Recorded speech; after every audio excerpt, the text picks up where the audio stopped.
Hi, ladies. Hey, this is a how to upload your page and your events. So here's some quick tips. So we're going to run through a few things. So let's go take a look at the app. And we will be looking at both of the phone version and the web version.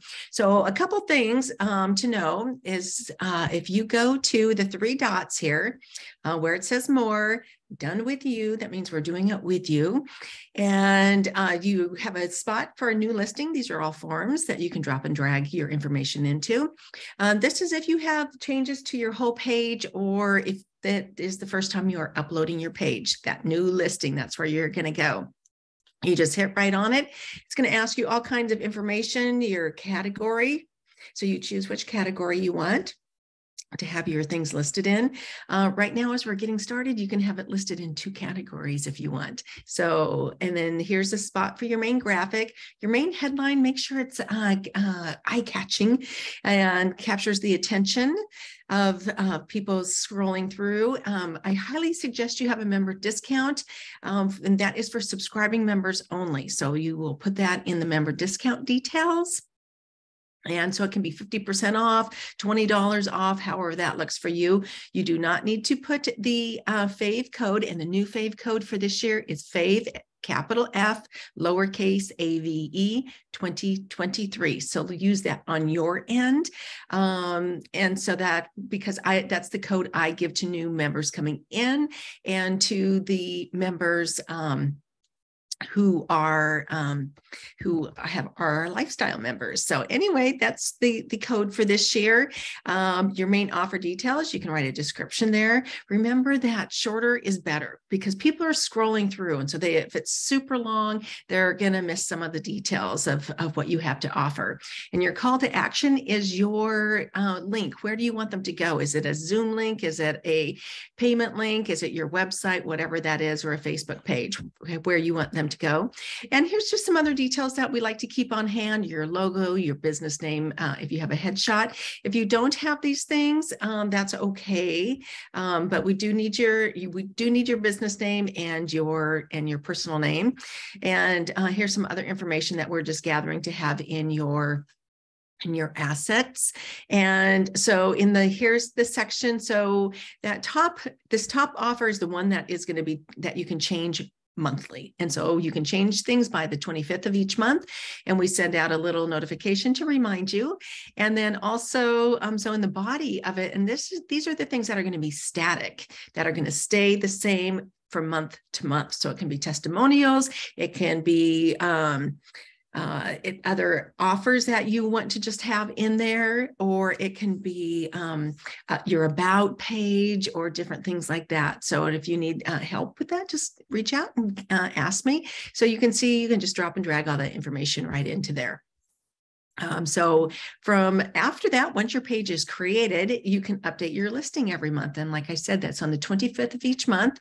And it asks for this information. And there's a couple things that are going to be changed on here. We're not going to be asking for your logo or your headshot any longer. And there's my my alarm going off. And yeah, so there's some information there that we need to gather. So one thing that I wanted to go over was your graphic for your offer, for that top graphic. The other ones, it doesn't matter what size they are. They can be a square or a rectangle, doesn't matter. But that top graphic is going to be the one that is highlighted. And so you can see it's here. I'm going to use the Fave Lifestyles as a example. You can see as it presents on the phone, it's a square. But when you hit the little button, it becomes a rectangle on the phone. And this is all the same graphic. And so we were to accommodate all the different sizes. And then when you go on to the marketplace on your computer, you can see that, again, it's a rectangle, but a little bit different size rectangle. And then when you hit on it again for hair, it becomes a big rectangle and it spreads it out. So how do we accommodate for that? Not easy, but it is doable. So what I have arranged for you to get is a template. And if you haven't received this yet, just reach out to me and I'll send it to you. It's a Canva template that I've created. And it may change over time as we see what works best, because we're learning along right with you. And so here it is a Facebook cover size. So that's 1080 by 1350. If you use Canva, you can go right in there and do the Facebook cover, and it will give you the right rectangular size. And then I suggest that you put any words or the main feature of your graphic within this gray box here. And then you can always so first, when you get the template, make a copy for you, because if you change anything in the original, it'll change the original. So just so know that I have already made a copy for myself. And so I have a master copy, but this is the one that I'm sending out to everybody. So make sure you make a copy of it first. And then when you design, you can have any picture or whatever it is, and simpler is better. Most of your words should go in your description of in your content versus on your graphic. Your graphic is just there to capture attention. And so, yeah, so it can be anywhere within this gray box, your words. And so, yeah, so you're going to be able to use that. And then you can go, when we put it up, you're going to, as you go along too, you're going to notice what works best. And so if you see someone's graphic that looks just really, that is eye-catching to you on the Fave app, go and take a look and see what they've done. Udid has this photo here, and this has turned out really great. So it looks great there, because you'll see too, it's a little bit different size. It has the whole picture there. And then on the website too, it also looks really great. There she is. And then when it's stretched out, it goes to her face, because it tends to grab whatever the main part is of the photo.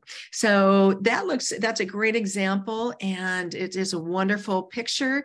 And so, but you can see how she has space around it. But the center part was right in that gray area that we highlighted. So anyway, if you have any questions, let us know.